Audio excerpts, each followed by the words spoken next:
Bonjour chez vous, heureuse de vous retrouver dans ce nouveau numéro où nous avons reçu pour vous une femme, une servante de Dieu, une conférencière, auteure de livres et surtout chrétienne et mariée, mère d'une famille.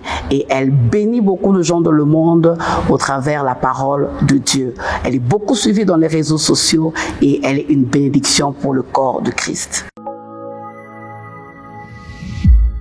Bonjour Pasteur Joël. Bonjour. Nous sommes vraiment dans la joie de vous accueillir dans cette émission S'accomplir. Gloire à Dieu. Nous sommes vraiment honorés. Voilà. Comme vous le savez, cette émission, c'est pour booster une femme mariée bien sûr, mais qui doit se révéler aux hommes. Une femme mariée qui doit accomplir ses rêves. Une femme mariée qui doit dire enfin, je fais ce pourquoi Dieu m'a appelé sur la terre. Alors nous nous sommes dit pourquoi pas interroger le parcours, connaître encore plus par rapport au parcours du pasteur Joël, qui est aujourd'hui une référence pour les femmes, pour les hommes. C'est pour cela que vous êtes là sur ce plateau. Alors la première question, je veux savoir qui est pasteur Joël Kabasele? Alors, très souvent quand on me pose cette question, moi je réponds très simplement. Le pasteur Joël est un enfant de Dieu, converti, aimant le Seigneur, passionné pour le Christ. Elle est mariée et elle a 3 enfants. Voilà qui est le pasteur Joël. Voilà. Oui. Ok. À part le fait que vous êtes pasteur, vous avez encore une autre casquette, autre chose que vous faites?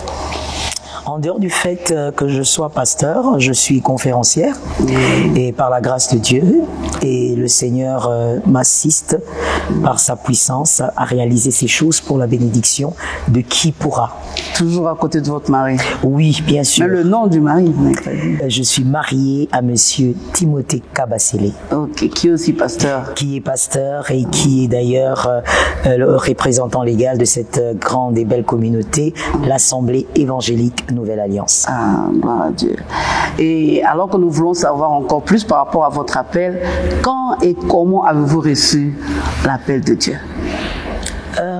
Vous parlez du ministère ou vous parlez de ma conversion? Non, par rapport au ministère. Par rapport au ministère, ouais, c'est ça. Oui, j'ai reçu l'appel de Dieu seul dans ma chambre et je l'ai refusé catégoriquement. Wow. Oui. Alors, je sais pas en ce qui concerne les autres, mais moi, quand j'ai reçu cet appel, je l'ai refusé et je suis resté. Je suis resté dans mon coin. Combien de temps comme ça? Ben, ça pouvait même faire 4 ans, 5 ans. J'ai dit au Seigneur, je suis désolé, je veux pas être pasteur. Moi, je suis fille de pasteur et ma mère était servante de Dieu aussi, très engagée. Donc, je sais un peu comment cette vie impose des sacrifices. J'ai vu combien c'était difficile d'avoir ma mère, par exemple, pour moi toute seule pendant 3-4 heures, parce que non seulement qu'elle était servante de Dieu, mais elle était en même temps infirmière, donc elle travaillait. C'était une femme très active, donc je voulais vraiment pas avoir cette vie-là. Je me disais, moi j'ai ma vie, je veux faire mes choses. C'est une vie de trop de sacrifices et c'est aussi une vie de trop de privation, contrairement à ce que les gens peuvent penser. Donc moi j'ai refusé ça. Le Seigneur est venu dans ma chambre, il m'a parlé clairement de mon ministère, il m'a parlé du manteau que je devais porter, parce que en réalité, le ministère que Dieu donne aux hommes sur terre, il n'y a aucun ministère qui soit nouveau. Quand j'ai reçu l'appel, j'ai laissé couler pendant 5 ans. J'ai dit, je voulais pas, mais 5 ans. Exactement. Ça veut dire que quand s'il y avait quelqu'un à l'extérieur de la chambre, la personne aurait cru que je me battais avec quelqu'un, parce que j'étais projeté seul. Il y avait personne. Mais quand je me relevais, il y avait une puissance qui me projetait dans la chambre 3 fois pour me dire, tu portes ce manteau. Moi, j'ai dit, je porterai pas, parce que je voyais ce manteau était rempli d'épines, rempli de des choses difficiles. Je lui ai dit, non seulement tu m'obliges le ministère, mais tu me donnes un manteau rempli d'épines comme ça, je prends pas. Et donc c'était très difficile d'accepter. Et comme je dis, j'ai laissé couler. Et puis il faut d'ailleurs, je veux vous le dire, hein, je l'ai pas dit à mon mari. Ah non, déjà dans le mariage. Bien sûr, hein, j'étais déjà dans le mariage. Déjà avec les enfants? Oui, j'avais déjà mes 2 filles. Alors donc je disais au Seigneur, écoutez, je veux veux te servir comme je l'ai toujours servi, depuis toujours, depuis que je suis chez mes parents, j'ai toujours servi le Seigneur de manière très engagée. J'ai dit, mais ça me suffit, je te sers, je t'aime, et voilà, si tu me demandes quelque chose, je le ferai, mais ministère, je ne veux pas. Alors je ne l'ai pas dit à mon mari, pourquoi? Parce que, évidemment qu'il m'aurait conseillé d'écouter Dieu, d'obéir à Dieu. Il était déjà pasteur. Bien sûr, lui, il était déjà pasteur, pleinement dedans, alors je ne lui ai rien dit. Mais comme on dit, Dieu rattrape toujours. Et c'est parti avec mon mari d'abord. Mon mari qui me dit, écoute, il faut que tu prennes telle responsabilité à l'église. J'ai dit non, non, non. Je suis très bien là où je suis à l'intercession, je m'occupe de l'école du dimanche, je suis bien, il faut me laisser là-bas. Il a dit, niet, tu vas t'occuper du département des femmes. Alors moi je dis, oh mon Dieu. Et évidemment, je finis par céder. Et c'est là que tout a commencé. Parce qu'à chaque fois, par exemple, qu'il y avait une réunion ordinaire des femmes, juste des moments de partage, quand il y avait un homme de Dieu qui passait par là, il disait, mais attends, tu es ministre? Et finalement, comme on dit, la chose de Dieu, elle ne se cache pas. Et puis, voilà. Mais aujourd'hui, c'est encore un fardeau ou Aujourd'hui, je sers Dieu dans la joie et dans une très grande passion. Et j'ai appris à lui déposer mes fardeaux. On ne va pas dire que c'est facile, c'est faux. C'est pas facile, ça fait partie, je crois, des missions les plus difficiles sur terre. Mais on a appris à donner à Dieu nos fardeaux. Mais qu'est-ce qui fait que finalement, les enfants de pasteurs ne veulent pas devenir pasteurs? C'est quoi exactement? Oh, vous savez, c'est le sacrifice. Ils vivent des choses, des fois, que les fidèles ne vivent pas. Je ne sais pas si on va me mitrailler à cause de ton émission, mais c'est toi qui me poses des questions, alors moi je réponds. Alors, c'est que les fidèles ne savent pas, c'est que les enfants de pasteurs vivent des fois des choses terribles. Le sacrifice du Père. Des fois, on peut voir, je donne un exemple, on peut voir un baffle entrer à l'église, le pasteur a acheté, mais ce que vous ne savez pas, c'est qu'il a privé peut-être à ses enfants des frais scolaires. Et ça, vous ne le saurez pas. Il ne va pas le dire à la chair parce qu'il ne veut pas toucher à votre foi. Donc les enfants, au fait des pasteurs, vivent des moments de privation que l'on ne dit pas. Et moi, j'acclame les femmes de pasteurs ici, j'en profite dans votre émission pour les acclamer. J'acclame les femmes de pasteurs. Si on n'a pas l'habitude de vous dire que vous êtes formidables, permettez-moi de vous dire, femme de pasteur, vous êtes extraordinaire. Parce que des fois, la femme de pasteur aussi, elle vit ses privations, elle ne va pas en parler à l'église. Elle ne va pas manifester un mécontentement. Elle ne va pas vous dire que c'est à cause de je sais pas, de ce baffle ou de ce synthétiseur que ses enfants ne sont pas allés à l'école. Elle ne vous dira pas. Donc, c'est à cause de ça que généralement, les enfants de pasteurs, ils ne veulent pas. Ils connaissent le prix. S'il y a quelqu'un qui connaît le prix du ministère, je vais encore choquer, ce n'est pas l'adjoint du pasteur, ce sont les enfants du pasteur. Ça, c'est bien dit. Alors, si aujourd'hui, alors qu'il y a quelqu'un qui nous suit et qui est des filles de pasteur ou fils de pasteur, qui a reçu l'appel comme toi et qui se retrouve, en fait, un peu dans le même cas que toi, il s'est dit, en tout cas, non, non, non, quel message tu peux lui donner? Alors, moi, comme c'est du vécu, j'ai les vécus, je dirais, prends ton temps. Prends ton temps d'accepter la chose. Il ne faut pas aller dans le ministère simplement parce qu'on a été appelé. Il faudrait pas que ça soit non plus quelque chose de forcé. C'est important que la personne accepte, que la personne adhère à la vision que Dieu lui a donnée, que la personne pénètre la vision. Rappelez-vous de Moïse. Dieu vient devant Moïse qui n'est qu'un homme, mais Dieu lui dit, écoute, je t'envoie. Moïse, il doute. Mais regardez comment Dieu a été un grand pédagogue avec Moïse. Dieu ne s'est pas imposé en tant que Dieu. Il a commencé par lui donner des signes. Mets ta main dans ta poitrine, regarde, il a la lèpre, remets. En fait, il est allé avec plusieurs signes pour convaincre Moïse. Même Dieu n'avance pas avec celui qui n'est pas convaincu. Il est allé vers Gédéon. Il lui a dit, vaillant héros. Il pouvait lui dire, écoute, lève-toi, mon peuple souffre. Va défendre mon peuple. Mais il dit non, vaillant héros. Et Gédéon qui dit non, je suis le plus petit. Il se plaint. Un grand plaintif, Gédéon. Mais Dieu prend le temps de l'écouter. Et Dieu prend le temps de le convaincre. Donc je dirais à cette femme, à cet homme qui ressent cet appel, mais qui sent en même temps qu'il n'est pas prêt ou qu'elle n'est pas prête de prendre son temps dans la prière. Jusqu'à accepter la vision. Et pasteur Joël, 5 ans, qu'est-ce qui s'est passé pendant les 5 ans? Parce que quand il vient, il vous parle et puis vous dites 5 ans. Qu'est-ce qui s'est réellement passé pendant les 5 ans? Vous continuez à refuser? Qu'est-ce qui se passe? Pendant les 5 ans, je veux même vous dire, quand il est venu, je parle de Dieu, quand il est venu et puis j'ai refusé catégoriquement, il est resté silencieux. comme je vous disais tout à l'heure, pour Moïse, pour Gédéon, ces choses sont réelles jusqu'aujourd'hui. Dieu prend son temps. Et au fond de vous-même, vous sentez... Oui, je sens qu'il y a cette pression sur moi, mais comme je servais déjà dans l'église locale, donc moi je continuais mon service, mais c'est vrai qu'il y a des moments, j'avais l'impression qu'il y avait quelqu'un à côté de moi qui me disait « Quand est-ce que tu commences ?» Mais pendant ce temps, vous savez, parce que moi j'ai une grâce, moi j'ai reçu le Christ à l'âge de 15 ans. Je l'ai reçu dans ma chambre à l'âge de 15 ans. Ça se passe souvent dans ma chambre.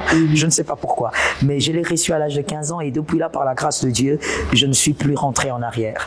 Par la grâce de Dieu. Donc, quelque part pour moi, depuis ma conversion, Dieu, le Saint-Esprit, c'est un ami. Donc, c'est-à-dire que des fois, je sens sa présence et puis je peux même répondre à haute voix. Je dis, s'il te plaît, laisse-moi respirer. Et tu es là en train de dire, parle à qui? Non, mais parce que moi, ça a toujours été un ami pour moi. Mais là, c'est encore un autre sujet que vous... Bon, j'ouvre une petite parenthèse par rapport au Saint-Esprit. Bon, il y a des gens, des fois, qui parlent, est-ce que c'est pas trop prétentieux? Quelqu'un qui dit, voilà, Saint-Esprit, je veux un peu dormir, Saint-Esprit, c'est pas trop prétentieux? Non. Qu'est-ce que tu peux dire à ces personnes? Mais non, pas du tout. C'est pas prétentieux, c'est un ami. Il n'a pas été envoyé auprès de nous comme un gourou. C'est un ami. Et donc, tout dépend de la manière. Vous savez, moi, je veux ramener ça à la relation du mari et de sa femme. Et les couples ne se ressemblent pas. C'est exactement ça. Nos relations avec le Saint-Esprit ne se ressemblent pas parce que, au fait, ça ressemble à une relation de couple. Moi, je suis avec lui comme un ami. Je parle avec lui depuis que j'ai l'âge de 15 ans. Des fois, même, je ris seul. Je veux même te faire rire. C'est que des fois, mes filles me disent, maman, ça va. Ça veut dire, elles sont à combien? Elles sont à 2, par la grâce de Dieu. Elles sont habituées aussi à ça, au fait. Le fait que je sois seul dans ma chambre, je me mets à rire et puis je dis, Saint-Esprit, non, Saint-Esprit, là, non, tu dois m'expliquer. Alors mes filles me disent, maman, ça va, on est là, on est là, hein, parle un peu avec nous. Donc c'est pour dire que c'est exactement comme dans la relation des couples. Il y a ces couples, quand vous le regardez, ils sont plus comme un chef avec une subalterne. Et puis il y a d'autres couples, vous voyez que c'est vraiment... notre sujet, hein. Je réponds à tes questions. Je ne réponds qu'à tes questions. Et donc, il y a des couples aussi, quand vous le regardez, ils sont comme des amis. C'est comme si ils sont plus amis que mari et femme. Donc, au fait, c'est la même chose avec le Saint-Esprit. Ça dépend de la manière dont vous cultivez votre intimité. On referme la parenthèse. Alors, comment définissez-vous une femme accomplie? Si je mets bien encore expliquer ma question, s'accomplir en tant que femme mariée, est-ce possible? Bien sûr. Bien sûr, c'est possible. Et une femme accomplie, c'est seulement cette femme qui fait ce qu'elle veut, ce qu'elle aime. C'est celle qui est capable de dire, je suis bien dans mes bottes, je fais ce que j'aime. Elle réalise son rêve en étant une femme mariée. Être une femme mariée, le rêve à réaliser n'est pas que d'avoir des enfants. Moi, j'ai l'habitude de dire, vous ferez des enfants, mais ces enfants ont leur vie. Ils ont leur destinée. Alors, il faut faire un effort de ne pas être cette maman poule qui va s'accaparer des enfants jusqu'à l'âge de leur maturité. Ils ont leur vie. Donc, quelque part, tout en ayant des enfants, tu dois avoir une vie, tu dois avoir tes rêves et réaliser tes rêves. Et comme on n'a pas toutes les mêmes rêves, chacune doit se sentir bien en accomplissant son rêve. Ça, c'est une question qui me vient alors que vous parlez des enfants. Ils sont pas un obstacle. C'est à quel âge exactement la femme mariée peut-elle dire, voilà, maintenant là, j'entre en plein pied? Moi, je pense que tout dépend de la capacité de chacune à s'organiser. On ne peut pas dire à une femme, écoute, tu dois attendre que les enfants aient 18 ans pour commencer à vivre ta vie. Les années sur Terre, c'est Dieu qui les maîtrise. Nous ne savons pas combien de temps on a sur Terre. Donc, quelque part, ça dépend de la capacité d'organisation de chaque femme. Moi, je me rappelle que moi, je n'ai pas commencé à me réaliser quand mes enfants ont forcément atteint, je ne sais pas, un certain âge. C'est-à-dire que tout en étant petit, je fais aussi de mon mieux pour être dans mon rêve, pour être dans ma vision, pour accomplir ma vision. Et tout ça passe aussi par l'organisation. Avoir la capacité d'équilibrer les choses. Parce qu'il y a des femmes, quand elles entrent dans sa vision, avec mari et enfants, elles se sont perdues. Donc voilà pourquoi je dis, c'est à chacune de voir sa capacité de s'organiser, sa capacité de faire exactement ce qu'il faut sans rien détruire construire. Donc voilà pourquoi je dis on ne peut pas émettre au fait un principe, on ne peut pas généraliser, ça dépend de chacune. J'ai aimé ce que vous avez dit, peut-être on s'est dit 18 ans, mais quel temps Dieu t'a donné encore à vivre sur la terre. Ça, c'est un élément très important parce que nous avons souvent l'habitude de dire voilà, les enfants sont petits, j'attends qu'ils atteignent tel âge. Non. Mais voilà, ça c'est vraiment...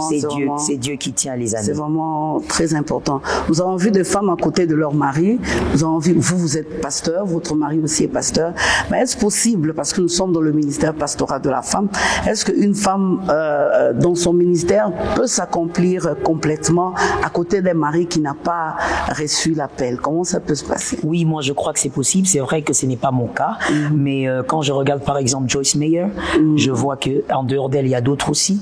Donc je crois que c'est possible. Tout dépend de l'homme que vous avez épousé.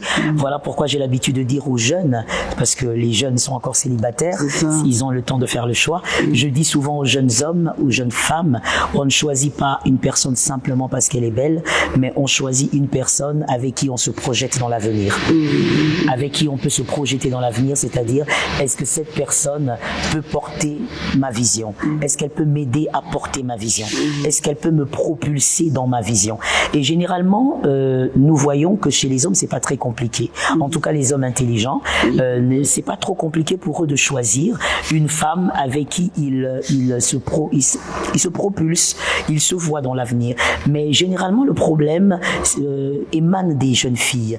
Elle a du mal à comprendre d'abord quelle est la vision, quelle est sa destinée et quel homme choisir. Parce que il y a évidemment des jeunes sœurs, elles ont choisi des hommes ayant le ministère, c'est-à-dire elle a le ministère, mais l'homme n'en a pas.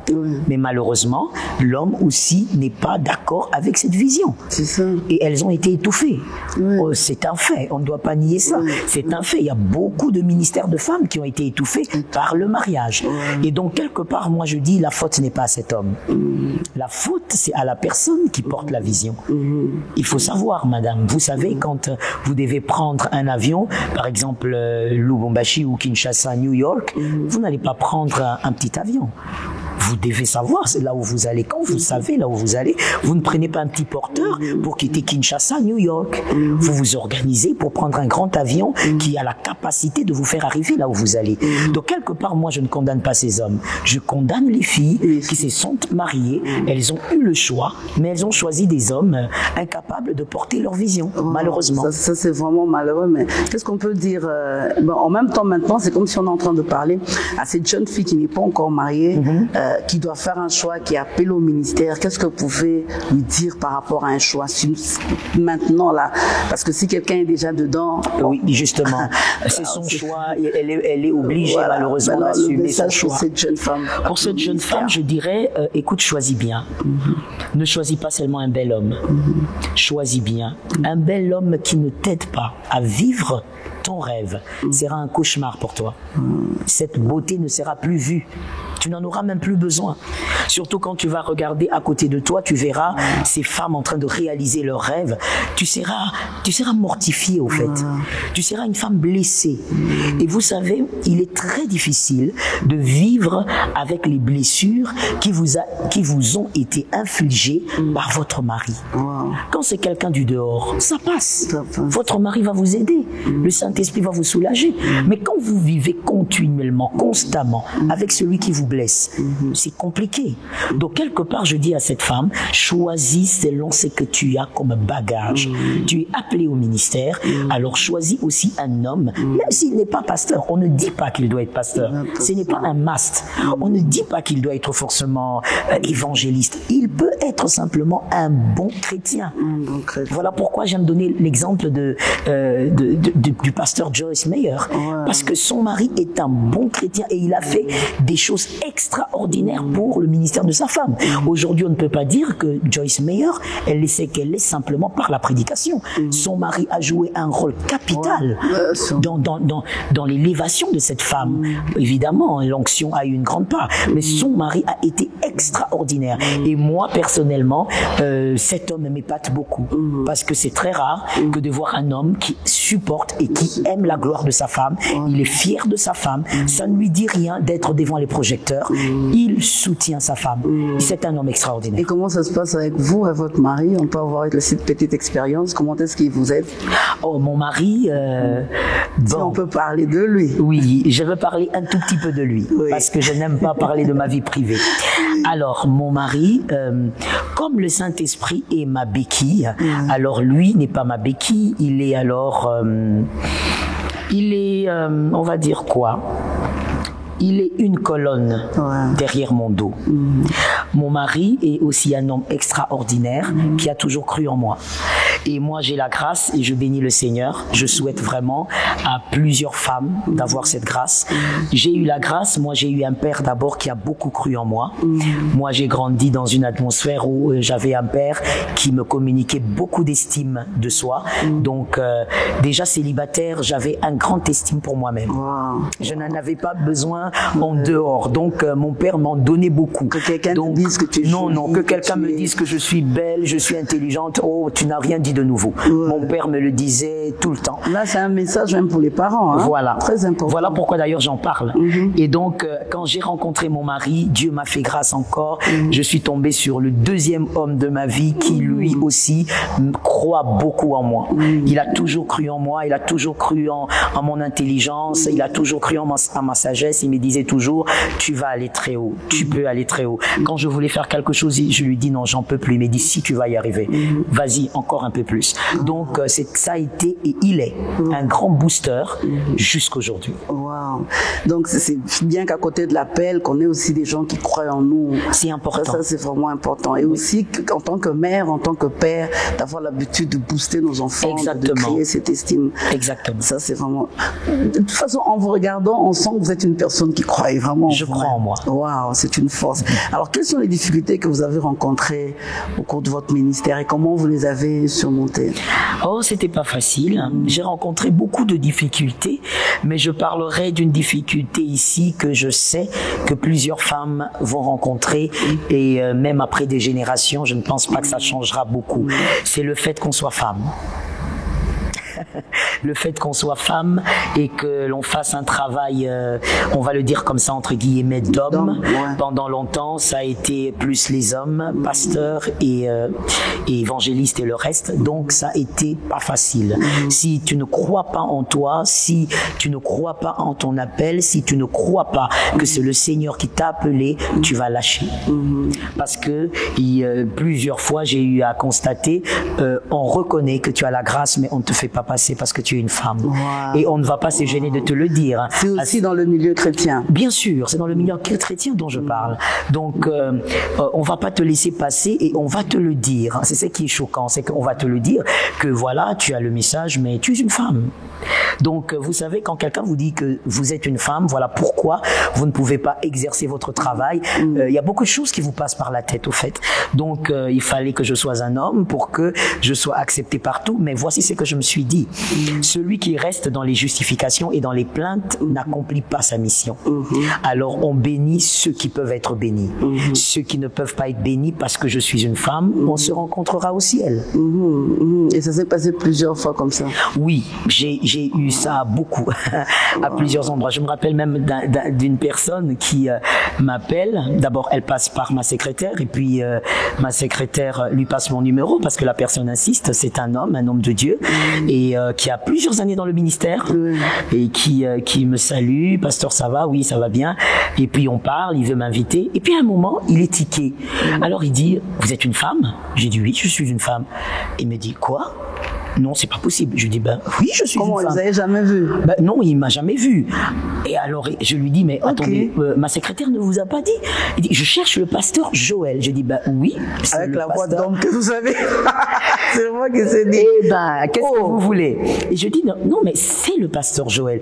Il dit, je croyais que vous étiez un homme. J'ai dit, non. Je suis désolé, pasteur, nous ne pouvons pas continuer. Je ne peux pas accepter qu'une femme monte du haut de ma chair. Je dis, d'accord. Ça, c'est vraiment un exemple éloquent. Donc, il a tout de suite raccroché et donc, moi, je me suis dit, waouh. Mais il faut dire que déjà, quand cet événement s'est passé, j'étais déjà guérie. Je savais que, évidemment, c'est être femme dans cette œuvre, malheureusement, est une barrière. Alors, quand vous êtes un homme, je veux peut-être choquer les gens ici, mais quand vous êtes un homme et même quand vous n'avez rien à dire, on vous écoute parce que vous êtes un homme. Mais quand vous êtes une femme, même quand vous avez quelque chose à dire, on ne vous écoute pas parce que vous êtes une femme. Mais pour ne pas entrer dans ce débat, une femme doit prêcher, une femme ne doit pas prêcher, finalement, c'est quoi ce débat? Qu'est-ce qu'on peut dire sur ça? Et moi j'ai souvent répondu au fait à cette question. C'est vrai que ça fait quand même longtemps. Dans les émissions, j'ai répondu en disant que c'est une question d'étude. Moi, j'ai toujours dit, la Bible s'étudie. Lorsque vous lisez la Bible, ne la lisez pas comme quelqu'un qui est en train de lire un livre qui a été écrit dans votre langue. Ça n'a pas été écrit dans votre langue. Ça a été interprété. Cette Bible, en parlant justement de ce verset de l'apôtre Paul, il a écrit en grec. Il a écrit en grec et ça a été traduit. Et quand on va justement dans les textes originaux, on est en train de parler des remarques qu'il faisait à une église de manière bien précise. C'est ainsi qu'il est en train de faire des reproches. Il dit, à cause de tout ce qui se passe ici, je vous dis, je ne veux pas voir la femme à la chair. Je ne veux pas voir une femme enseignée. Vous savez, moi, aujourd'hui, par la grâce de Dieu, étant responsable d'une église, je comprends très bien ça. C'est pas compliqué. Je comprends très bien ce genre de contexte. C'est-à-dire, il peut avoir des débordements dans une église locale et vous dites, à cause de ceci, je ne veux pas voir telle chose se passer dans cette assemblée.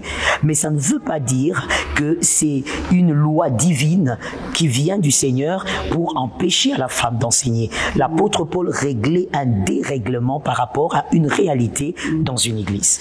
Moi, je crois que les gens qui nous suivent maintenant ont compris. Et c'est toujours le même débat, oui. Le même débat. Oui, mais vous savez quelque part, il y a des débats qui ne finissent pas. Alors voilà pourquoi je disais, si vous restez dans les justifications, vous perdez le temps d'œuvrer, vous perdez le temps de servir. Servez avec les personnes qui croient en vous. Ceux qui seront bénis seront bénis. De toutes les manières, rappelez-vous, même Jésus, il a été appelé Belzéboul. Imaginez-vous, Dieu sur terre faisant des prodiges, aimant les hommes, mais on l'appelle Belzéboul. Et jusqu'à la fin de sa vie, il y a des gens, je veux dire sa vie sur terre jusqu'à la croix, il y a des gens qui n'ont pas cru en lui. Il y a des gens qui se sont dit, voilà, l'imposteur est mort. Donc si Jésus étant le maître, il y a des gens qui n'ont pas cru en lui. Jusqu'aujourd'hui, il y a des gens qui ne croient pas en lui. Pourquoi pensez-vous que vous devez faire l'unanimité? C'est pas possible. Alors pensez-vous, parce que c'est une question qui bouillonne en moi, c'était pas prévu, mais je la pose quand même. Je me dis, est-ce que quand on parle de l'appel de Dieu, pour l'homme, et comment ça se passe pour l'homme, comment ça se passe pour la femme? C'est différent. Quand Dieu appelle une femme, il se dit, bon voilà, toi tu vas parler qu'aux femmes, et quand il appelle les hommes, et puis toi tu vas parler, l'appel de l'homme, l'appel de Dieu par rapport à l'homme, l'appel de Dieu par rapport à la femme. Est-ce qu'il y a une différence? Il n'y a pas de différence. La Bible dit, étant monté dans les cieux, il a amené des captifs. Et dans ce verset, je défie qui le veut, il n'y a pas un endroit dans ce verset là où on dit les captifs hommes étaient à gauche et les captifs femmes étaient à droite. Il a amené des captifs, il a fait des uns des prophètes, les autres des évangélistes. On a énuméré jusqu'au docteur. C'est-à-dire que l'appel de l'homme, l'appel de la femme est pareil. Autant l'homme exerce son appel ministériel dans l'onction, dans la puissance, dans la sagesse, dans le discernement, ben c'est la même onction qui opère avec la femme. Évidemment que les dons se diffèrent. Si on avait tous les mêmes dons, ça serait catastrophique parce que Dieu bénit les hommes dans la diversité. Donc le ministère ressemble à l'arc-en-ciel. Il y a plusieurs couleurs, mais il n'y a aucune couleur qui se répète deux fois. Donc Dieu aime la diversité, il aime l'unité, mais il n'aime pas l'uniformité. Donc Dieu, dans la diversité, il a fait en sorte que même au milieu des hommes, il peut y avoir deux pasteurs, mais ne dirige pas l'église de la même manière, ne gère pas les brebis de la même manière, n'ont pas les grâces qui se manifestent de la même manière. Donc je dis qu'il y a la différence des grâces, mais l'appel est le même. L'appel est le même, voilà. Ça, c'est vraiment bien dit. Alors, parce que nous sommes dans la Bible, quel est le récit dans la Bible qui vous a tellement marqué, qui a boosté votre foi et duquel vous tirez tellement des leçons? Oh my God! Alors, je l'aime tellement. Je ne t'abandonnerai point, je ne te délaisserai point. Est-ce qu'une mère peut-elle abandonner l'enfant qu'elle allait, même lorsqu'elle l'aurait abandonné? Moi, je ne t'abandonnerai point. C'est mon verset depuis mes 15 ans, à ma conversion. Wow, yes. C'est à ma conversion que j'ai eu ce verset, et c'est le verset qui m'a bouleversé. Tellement bouleversé, et c'est ça qui m'a même poussé à donner ma vie au Christ. Et donc ce verset a toujours été ma force. À chaque fois que je parle de ça, même maintenant là, je sens une onction. Ok, wow. En fait, c'est parce que vous êtes privé de votre mère. En fait, on dirait que Dieu répondait à votre question. Ah, vous avez raison. Vous avez raison, parce que c'est vrai que ma mère, j'ai été avec ma mère pendant ma conversion, elle était là. Je l'ai perdue quand j'avais 20 ans, oui. Et c'est vrai que après aussi la perte de ma mère, ce verset a pris une autre forme. C'est vrai que ça, et ce verset est devenu très parlant. Et moi, c'est un verset qui m'a toujours boosté. Quand je pense à ça, je me dis, qui que tu sois, tu peux m'abandonner. Jésus est là. Wow. Je ressens une telle force quand je pense à ce verset, et c'est le verset qui m'a toujours boosté. À quelqu'un qui se sent abandonné, qui se dit Dieu n'est pas là, je suis foutu, je ne sais rien. Qu'est-ce que tu peux lui dire en ce moment? Oh, mais je veux simplement lui dire, le fait même que tu dises Dieu n'est pas là, c'est parce que Dieu est là. Parce que si tu es vivant, c'est parce qu'il y a un Dieu. Si Dieu n'était pas là, le diable aurait fait de toi ce qu'il veut. Tu pourrais traverser, je ne sais pas, un boulevard, et puis il y a quelque chose qui vient t'écraser. Tu pourrais être assis, et puis voilà, tu souffres d'une crise cardiaque et tu tombes. C'est parce que Dieu est là que la Bible peut dire vaut mieux un chien vivant qu'un lion mort. Si le chien est vivant, c'est parce que Dieu est là. Dieu n'a pas voulu que tu sois au milieu des morts, parce qu'il a encore des choses à faire avec toi. Donc il y a aussi une chose que je voudrais dire, et j'ai aimé cette interpellation, c'est-à-dire il faut arrêter de croire que Dieu est avec nous quand les hommes nous aiment. Voilà. Il faut arrêter de croire que Dieu est avec nous quand les hommes nous entourent. Que c'est ça la manifestation de la présence de Dieu. Non, non. Dieu est avec nous même dans la solitude. Et d'ailleurs, moi je dis que la solitude est une école, une très grande école. Celui qui sert Dieu, qui aime Dieu et qui n'a jamais vécu la solitude, permettez-moi de le dire, je doute fort que tu connaisses ce Dieu-là. Parce que c'est dans la solitude que Dieu a forgé tous les héros, même ceux de la Bible.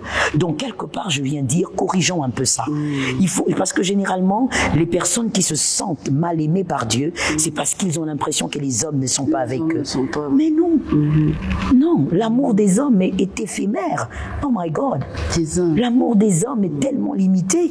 Et d'ailleurs, c'est un amour tellement imparfait.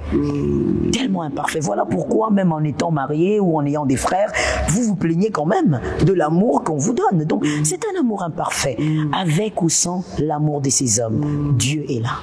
Une petite parenthèse, parce que nous parlons de la femme mariée. Peut-être qu'elle est en train de nous suivre en ces instants. Ça ne marche pas. Son mari qui disait hier, je t'aime aujourd'hui. Et ça l'a tellement affectée que même pour commencer à prier, elle est en manque de je t'aime de son mari. Et puis elle s'est dit, Seigneur, qu'est-ce que tu peux dire à cette femme mariée? Je veux dire à cette femme mariée, garde ton cœur plus que toute autre chose. Si ton mari ne dit plus des je t'aime, il peut avoir plusieurs raisons, parce que si on en parle ici, on va pas finir. Il peut avoir plusieurs raisons à ça, il peut avoir plusieurs raisons à ce changement. Mais voici la solution immédiate, directe. Recommande ton cœur à Dieu, demande à Dieu de t'aider, que ton cœur ne soit pas brisé, que ton cœur ne soit pas détruit à cause de ça. Parce que comme je dis, même s'il est ton mari, il est mortel, il peut passer. Mais tu dois veiller sur ton cœur. Compense ça avec l'amour du Christ. Voilà pourquoi vous vous rappellerez que je l'ai dit, et je l'ai dit souvent à la femme au fait, avant d'être amoureuse de ton mari, sois amoureuse de Jésus. Wow, ça c'est... Sois follement amoureuse de Jésus. Moi, je suis gravement amoureuse de Jésus. Wow. Oh, c'est je vous assure, moi pour Jésus, je peux mourir. Et je le dis comme ça. Je le dis aujourd'hui du haut de ce plateau. Je peux mourir. Moi, je suis follement amoureuse de Jésus. Ce qui fait que l'amour que mon mari me donne, j'en ai gravement besoin, ça c'est sûr, parce que je suis sa femme. Mais mon cœur est préparé à être rempli d'un autre amour. Ce qui fait que même si vous, les humains, vous ne me donnez pas de l'amour, moi je sais où puiser. Ok. Alors, qu'est-ce que vous dites maintenant? Là, nous sommes un peu à une époque de l'approbation des hommes. Tout le monde, voilà, sur les réseaux sociaux, quand il y a une foule, on dit souvent, il a rempli et tout. L'approbation des hommes, l'approbation de Dieu. Un petit mot par rapport à ça. Oh, mais c'est simple. Moi, je dirais simplement... je répondrai par la parole de Dieu. Dieu dit à David, toi tu regardes à ce qui tape à l'œil, à ce qui frappe à l'œil, moi je regarde le cœur. C'est-à-dire ce n'est pas là où tout le monde acclame que Dieu est forcément là où il est forcément d'accord. Non. Tout le monde acclamait Saül, tout le monde voulait de Saül. La Bible dit, il était grand de taille, il était beau de figure, il était un grand guerrier, mais il allait imaginer que c'était pas le choix de Dieu. Donc le fait que tu puisses remplir des vues sur les réseaux ne veut pas dire qu'on a l'approbation de Dieu. Voilà pourquoi ça doit jamais être le focus d'un enfant de Dieu, d'un serviteur de Avec Dieu. le nombre de vues. Ben non, ça doit pas être le focus. On est béni, on dit voilà, il y a eu 200 personnes qui ont suivi. On est content parce qu'il y a eu 200 personnes de toucher que le Seigneur peut transformer. Voilà, ça peut être votre joie. Mais pensez que quand les hommes sont derrière vous, et voilà, cela révèle l'approbation de Dieu. Vous vous trompez. Pasteur Joël, rempli d'estime de soi, est-ce qu'il y a eu des choses qui vous ont découragé dans votre parcours? Comme je le disais, il y a d'abord le fait que à certains endroits vous n'êtes pas forcément accepté à cause de votre féminité, mais aussi il y a le fait que des fois on va pas dire des fois, les hommes, comme l'apôtre Paul le dit à Timothée, les hommes sont assoiffés d'écouter les choses qui démangent. Les hommes n'ont plus la soif de la sainte doctrine. Et ça aussi, ça a été pour moi un sujet de découragement. J'ai eu mon booster, mon mari, qui très souvent venait comme ça au chevet du lit et me disait, écoute, tu as fait ce que Dieu t'avait demandé. Si les gens ne sont pas contents, c'est pas un problème. Si les gens ne sont pas d'accord, c'est pas un problème. Tu as parlé de la part de Dieu. Et donc, très souvent, ça décourage. Ça veut dire ils viennent vous le dire ou vous le sentez? Non, ça veut dire, il me le dit. Les gens, des fois, le disent. Écoutez, moi, une fois, j'ai prêché dans une église. Quand je termine, dans le bureau, le pasteur, ça veut dire l'hôte, vient me voir. Il me dit, pasteur, merci d'être passé, mais dans mon église, il faut pas prêcher ça. Par exemple, il me dit, il faut pas prêcher la sainteté. Parler d'autre chose. Parce que j'ai l'impression que quand vous prêchez sur la sainteté, vous condamnez les gens. Alors que dire à une personne qu'il doit sortir de son impudicité et que cette impudicité va l'amener en enfer, moi je peux le redire même 1 million de fois et je ne considère pas que c'est une condamnation. Je suis en train d'abord de révéler à la personne son état pour lui présenter l'issue de sortie. C'est le Christ. Et donc ça décourage. Mais non, là je ne vais pas finir parce que tout le monde veut voir, reçoit le mariage, reçoit. Ça va pas finir. Justement, ça décourage, mais vous savez, moi, il y a quelque chose qui me réconforte, c'est la parole de Dieu. Ça veut dire, je ne suis pas étonné, je ne suis pas choqué, parce que l'apôtre Paul l'avait déjà dit à Timothée. À la fin des temps, les gens auront la démangeaison d'écouter des choses qui plaisent à l'oreille. Ils n'aimeront pas la vérité, ils seront fanfarons, orgueilleux, et donc, des fois, quand les gens s'en plaignent, moi, je me dis, il faut pas se plaindre. Quand on est un chrétien, à Bible ouverte, on sait que c'était écrit, que les hommes deviendront comme ça. Qu'est-ce que nous devons faire? Nous devons simplement ne pas relâcher et présenter la vérité. Rester dans un grand équilibre. Jésus bénit, c'est vrai, mais Jésus ne bénit pas dans la saleté. La grâce n'est pas la crasse.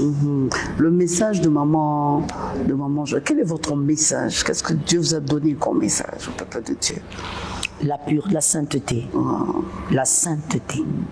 Mes fils spirituels le savent, je peux prêcher sur beaucoup de choses, je peux naviguer dans la parole de Dieu, mais surtout dans l'église locale, que par la grâce de Dieu je dirige, je peux prêcher pendant 1 heure sur la bénédiction matérielle, mais je finirai par dire, sors de ton impudicité, sors de l'adultère, Jésus aime la sainteté, il est saint, saint, saint. Jésus ne bénit pas n'importe comment, c'est un mensonge. Jésus ne bénit pas celui qui est dans la boue. Jésus appelle appelle le pécheur. Jésus aime le pécheur. Il n'aime pas le péché. Et donc, moi, c'est mon message. Et comme je vous le disais, j'ai eu beaucoup d'obstacles, j'ai eu beaucoup d'adversités à cause de ça. Encore parce que oui, j'en aurai encore, mais j'assume mon message. Et vous savez quoi? J'aime mon message. Alors là, ça nous fait tomber dans cette question. Quels sont les moments particuliers qui vous rendent heureuse dans votre ministère? Alors là, même mes fils peuvent répondre. Mes fils spirituels le savent. Ce sont des moments où je vois l'inconverti donner sa vie à Jésus. Je me rappellerai de ce jour-là dans l'église locale que je dirige. Il y a un ex, parce que c'est un ex aujourd'hui, un ex-musulman qui est venu donner sa vie à Jésus. Il est venu avec le Coran, il a déposé le Coran du haut de la chair. Oh, c'était des moments glorieux. Moi, j'aime ce moment où une personne te dit je crois en Christ. Et encore, les moments qui me meuvent énormément, ce sont ces moments où vous voyez une femme stérile depuis 12 ans vous amener son bébé en train de courir dans la salle. Comme j'aime ces instants où vous voyez cet homme qui était incapable de marcher parce qu'on lui avait lancé un mauvais sort, qui était alité depuis 3-4 ans et qui se lève. Ce sont des moments, moi, qui me laissent sans voix. Et donc, ce sont les grands moments du ministère que j'aime. Je bénis le Seigneur pour cette réponse parce que maintenant, là, quand on parle de bénédiction, on ne sait plus exactement parce que tout le monde veut dire, bon, voilà, je vais épouser cet homme de Dieu, je peux voyager, j'aurai des belles voitures et tout. Oh là là. Et puis, on a comme l'impression que l'homme de Dieu, la femme de Dieu se sent heureuse et puis voilà, quand on dit, voilà, votre voiture, voilà ce que Dieu vous a donné. Mais je suis tellement heureuse de savoir que c'est les résultats de votre ministère qui vous rend heureux. Quel message vous pouvez donner à ces personnes qui pensent que voilà, parce que je suis dans le ministère, c'est qui me rend heureux, je suis dans les anges, je peux voyager, je peux faire ce que je veux. Finalement, on ne sait plus qui est béni. La bénédiction, c'est quoi exactement? Mais vous savez, donc la question, elle est un peu complexe. En fait, vous êtes en train de me pousser à donner des réponses qui vont choquer. C'est ça le problème. C'est ça le problème. Voilà pourquoi on dit que je suis dur. On a besoin de la vérité. Voilà pourquoi on dit que je suis dur, parce que moi, je veux choquer en répondant à ça. Quand toi, tu es focalisé sur les voitures, maisons, voyages, tu considères que c'est la beauté du ministère. Comment tu peux être si éphémère? Non seulement ces choses sont éphémères, mais toi-même, tu as une intelligence tellement limitée. Comment tu peux être si éphémère? Comment tu peux t'accrocher? Comment toute une vie peut s'appuyer sur des choses si éphémères? Une vie ne peut pas s'appuyer sur des choses si éphémères. C'est une vie triste, je trouve. Elle est tellement triste, elle est maussade. Une vie qui s'appuie sur des choses éphémères est tellement triste. Alors, là, une belle vie, c'est une vie qui s'appuie sur des choses glorieuses et éternelles. D'abord, la vraie bénédiction, madame, c'est d'abord de voir la volonté première du Christ s'accomplir. Quelle est cette volonté? Les âmes être sauvées. Christ n'est pas mort. Alors, je vais encore rentrer dans mon message. Christ n'est pas mort pour nous donner des voitures. Je suis désolé. Il n'y a pas un verset biblique qui le dit. Christ n'est pas mort pour nous donner des maisons. Écoutez ce qu'il a dit. Christ est incroyable.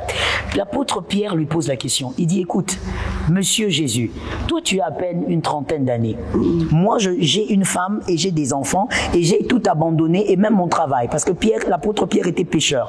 Il dit, j'ai tout abandonné. Ma femme, ma famille et mon travail pour te suivre. Un jeune homme d'à peine 33 ans. Qu'est-ce que j'aurai? Parce qu'on ne comprend pas là. Tu fais des miracles, tu fais des choses, mais qu'est-ce qu'on aura nous? Quelle est notre récompense? Christ lui dit, vous aurez toutes ces choses terrestres. Vous aurez des frères et sœurs. Vous aurez au centuple toutes ces choses. Et de surcroît, le royaume des cieux. Mais je vous pose la question, madame. Quand vous lisez votre Bible, vous êtes d'accord avec moi que l'apôtre Pierre, lorsqu'il est mort, il n'a pas eu des parcelles. Et puis comment il est mort? Il n'a pas eu des maisons. Est-ce que Christ a menti? Non. Mais pour Christ, l'essentiel, c'est quoi? C'est le salut. La Bible dit encore, ça sert à quoi pour un homme de gagner toutes ces choses et de perdre son âme? Christ est mort, tout est accompli sur la croix. C'est d'abord pour sauver les âmes, pour que les âmes viennent au Seigneur. Les maisons, les voitures, les voyages viennent en seconde position. Et si ça vient, madame, on dit gloire à Dieu. Si ça ne vient pas, on dit gloire à Dieu. Très important. On a vraiment besoin besoin de ça, on a besoin de comprendre ces choses parce que finalement, quand on dit que cette personne est bénie, on ne sait pas si c'est sur base de quoi. Exactement. Elle est bénie, on se dit. Donc ça, c'est vraiment pour que nous puissions vraiment mieux cerner le fait de la bénédiction de Dieu. Maintenant, en tant que femme mariée et pasteur, comment vous gérez? Comment vous faites, pasteur Joël? Les émotions, les petites incompréhensions. Vous n'êtes pas un couple parfait. Bien sûr. Les petites incompréhensions, les problèmes familiaux, l'adolescent ici à côté, la belle famille. En même temps, quelqu'un qui vient, oui, maman, j'ai un problème avec mon mari. Vous avez le même problème avec votre mari et tout. Comment vous faites pour gérer tout ça, pasteur? Alors, d'abord, premièrement, je ne sais pas si je vais y arriver pour classifier les choses. Premièrement, je ne me laisse pas terrifier et terrasser par quoi que ce soit. C'est-à-dire, quand moi j'ai un problème avec mon mari, je me dis, il faut le régler. Il faut le régler parce que nous avons une devise, moi et mon mari. Nous ne devons pas prêcher ce que nous ne vivons pas. Nous ne devons pas mentir les gens. Il faut être enfant de Dieu. Avant d'être pasteur, nous sommes enfants de Dieu et nous devons vivre notre chrétienté. Et donc, quand moi j'ai des problèmes avec mon mari, on se décide de le régler. Et des fois même, vous savez, je vais vous faire rire, il arrive qu'on ait des problèmes et puis à un moment donné, on se regarde. On se regarde, chacun est fâché, hein, et on se regarde. Et puis, lui qui dit, tu penses vraiment qu'on a l'âge de tout ça? Moi, j'ai dit non, on n'a plus cet âge. Ok. Et oui, et ça finit en un éclat de rire, au fait. C'est qu'on fait, c'est qu'on doit d'abord se dire, on doit régler les problèmes qu'on a à l'intérieur. Pourquoi? Parce que nous sommes des vases des bénédictions. Quand on n'arrive pas à régler nos propres problèmes, on ne peut pas bénir les autres. Là, j'ai juste épinglé un problème qu'il peut avoir dans mon couple. Et par rapport au reste, l'organisation. La deuxième chose, c'est que moi, je suis un peu... Bon, si c'était l'un de mes fils, il aurait dit non, maman, c'est pas ça, il faut dire plus que ça. Je dirais, je suis strict. Je suis strict et je suis dans les principes. C'est 100% ou c'est rien du tout. Moi, les 50-50, je ne les accepte pas. C'est clair ou c'est pas clair. Donc, je suis tellement strict avec moi-même que voilà pourquoi j'ai du mal à travailler aussi avec des gens négligents. Parce que déjà avec moi-même, je suis très strict. Et cette façon de faire m'aide pour l'organisation, c'est-à-dire ma famille, mes enfants, ma famille à moi, avec mes frères, ma belle famille, l'église, ça m'aide beaucoup. Être strict dans son organisation, chaque chose à sa place. Quand je dis par exemple que lundi c'est le jour pour mes enfants, je reste à la maison, c'est mon jour férié, mon téléphone, qui que vous soyez, vous appelez, je ne réponds pas. Ouais, c'est pratique. C'est pour mes enfants. Et c'est le jour où quand mes enfants reviennent de l'école, ils savent que maman était à la cuisine aujourd'hui. Parce que c'est le lundi. C'est le jour où maman nous fait des plats. Donc, ça reste comme ça. Campagne d'évangélisation, séminaire, non. Je ne le ferai pas. Je suis là pour mes enfants. Et donc, être strict dans l'organisation, je pense que ça aiderait beaucoup les femmes. Surtout lorsqu'on a plusieurs choses à faire et qu'on a plusieurs casquettes. Soyez d'abord vous-même, pas seulement organisé. Soyez d'abord très discipliné avec ce que vous mettez en place. Et le Saint-Esprit vous aidera à faire chaque chose de manière bien ordonnée. Ok, ça se voit. Et je comprends également ce que vous êtes en train de dire.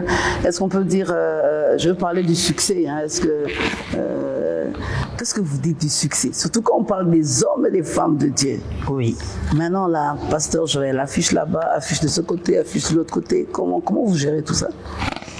Ben, déjà, je veux peut-être vous étonner, mais moi, quand je suis dans la présence de Dieu, quand je parle au Seigneur, je me sens tellement petite. Je me sens tellement petite que je ne vois pas la grandeur qu'un homme pourrait présenter pour s'enorgueillir. Parce qu'en réalité, si vous êtes sincère avec vous-même, parce que c'est ça aussi, vous savez, des fois les hommes se sentent orgueilleux à cause du succès, parce qu'ils ne sont pas sincères avec eux-mêmes. Si vous êtes sincère avec vous-même, vous allez réaliser que c'est pas vous. vous allez réaliser qu'en réalité, ce qui est arrivé, c'est pas vous. Le fait que vous entrez dans les cœurs des hommes et que les hommes vous aiment, les hommes que vous n'avez jamais vus dans le monde entier, c'est pas vous. Et d'ailleurs, ce n'est pas votre éloquence, il y a plus éloquent que vous. C'est pas votre intelligence, il y a plus intelligent. Donc quelque part, celui qui reçoit un succès sur cette terre par la grâce de Dieu et qui est honnête avec lui-même, madame, il s'est fait petit. Il sait qu'il est petit. Et il respecte tout le monde. Son succès ne va pas lui monter à la tête pour dire, voilà, il y a des gens qu'il faut regarder de haut. Il sait d'où il vient. Il est sincère avec lui-même. En tout cas, on a besoin d'un message par rapport aux femmes pasteurs vedettes, aux hommes pasteurs vedettes, védétariens dans le ministère. Oh là là. On veut vraiment avoir on n'est pas là pour ça. Ouais. On n'est pas là pour ça. Et puis, dites-moi un peu, si vous devenez vedette et que vous vivez la vedette, c'est-à-dire que votre message devient limité. Il y a donc des femmes que vous n'allez plus jamais approcher. Les vendeuses de bananes, la vendeuse des oranges, cette femme qui est dans la société est vraiment au plus bas de l'échelle. Vous n'allez pas prêcher cette femme? Vous n'allez jamais approcher cette femme? De quoi vous parlez? Quand vous vivez la vedette, c'est que vous êtes maintenant exclusivement une ministre de Dieu pour simplement un certain rang social. Mais ça, c'est grave. Parce que qui vous a dit que l'évangile est venu simplement pour ces hommes-là qui roulent carrosse? L'évangile est venu pour tout le monde. L'évangile est venu pour celui-là qui n'a rien, pour ce SDF qui n'a pas de maison. L'évangile est venu pour lui. Donc je pense que c'est quelque chose qu'il faut tuer. Si vous sentez que ce védétarisme vous monte, il faut tuer ça. C'est un mal, c'est diabolique, moi je veux même dire. C'est diabolique, parce que ça met une barrière à l'évangile. Mais c'est ça que nous vivons en fait partout. C'est dommage, c'est dommage. Et vous savez, je veux vous dire une chose. J'ai mes fils spirituels comme témoins et les fidèles que par la grâce de Dieu je dirige. Quand vous venez chez moi, je dois vous recevoir dans mon bureau, que vous soyez une femme ministre, que vous soyez la femme maraîchère, que vous soyez cette femme qui n'a rien, qui a ce pagne-là qui n'a plus de couleur, vous vous mettez au même endroit. Si je dois câliner la femme ministre qui est blessée, parce que je le sens, qu'elle a besoin d'amour, elle a besoin de chaleur, je la câline autant que je câline cette femme qui a des vêtements qui ne ressemblent à rien. Ça, c'est moi. Et je prie le Seigneur de garder mon cœur. Gloire à Dieu. Merci beaucoup, Pasteur Joël. Merci à vous. Là, nous sommes à la fin de cette émission et nous étions heureuses de vous recevoir. Mais nous voulons un message. Sûrement qu'il y a une femme mariée qui nous a suivis, qui veut s'accomplir, qui hésite. Sûrement qu'il y a une femme mariée qui nous a suivis, qui a commencé, mais il y a tellement d'obstacles. Peu importe le domaine, parce qu'ici, s'accomplir, c'est dans tout le domaine, mais qui veut abandonner. Mais si c'est dans votre domaine, nous, tout le temps, bon, on ne peut pas te donner, tu es femme, elle vit dans un environnement où on n'accepte pas la femme, elle veut abandonner, ou une femme meurtrie dans le mariage qui veut s'accomplir. Nous voulons vraiment un message pour cette femme-là, parce que, en fait, c'est ça le but de l'émission. Je veux dire à cette femme, ne lâche pas. Oh, ne lâche pas. Ne lâche pas, nous aurons besoin de toi demain. Ne lâche pas. Tu vas nous bénir demain. Tu vas bénir des générations demain. Écoutez, avec l'œuvre du Seigneur, avec la vision qu'on doit accomplir, même en dehors du ministère, parce que toutes les femmes ne vont pas se réaliser dans le ministère, même en dehors du ministère, la vision que tu as te permettra de bénir plusieurs vies, de donner la paix à plusieurs vies. Et quand on est enfant de Dieu, on doit savoir une chose, rien n'est facile. La facilité n'est pas un principe dans le royaume de Dieu. Dans le royaume de Dieu, les choses ne sont pas faciles, elles sont possibles. Et donc, ne lâche pas. Persévère. Quand tu sens que tu es dans un environnement où on n'accepte pas, par exemple, le leadership de la femme, prie pour ça. Celui qui a donné la vision ne s'est pas trompé. Avant que tu ne réalises que les gens sont sceptiques, que tu es dans un milieu hostile, Dieu qui a donné la vision le savait. Et par cette hostilité, Dieu veut te donner un témoignage. Nous ne pouvons pas toutes venir sur votre plateau et dire ça a été facile, Dieu est bon. Oui, certaines ont vécu ça, gloire à Dieu. Mais d'autres doivent avoir des témoignages. Dire ce n'était pas facile, mais j'ai tenu. Alors je conseille à une femme, prie, crois en toi. Quand les hommes n'y croient pas, toi crois. Passe beaucoup de temps dans la prière parce que ça va recharger aussi tes batteries spirituelles. Ça va recharger même ton estime de soi. Et tu verras, le Seigneur va te créer des brèches pour accomplir ce dont tu as été appelé. Un mot par rapport à l'émission S'accomplir. Oh, c'est merveilleux. C'est merveilleux, surtout avec une personne qui pose les bonnes questions, parce que c'est aussi ça une émission.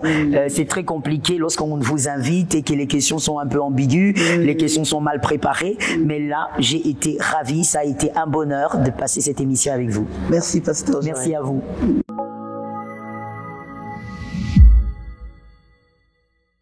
Nous sommes arrivés à la fin de cette émission. Nous avons reçu pour vous, pasteur Joël Gloria Kabasele, qui est une bénédiction pour une femme, certainement. Portez-vous bien et à la prochaine. Que mon Dieu vous bénisse.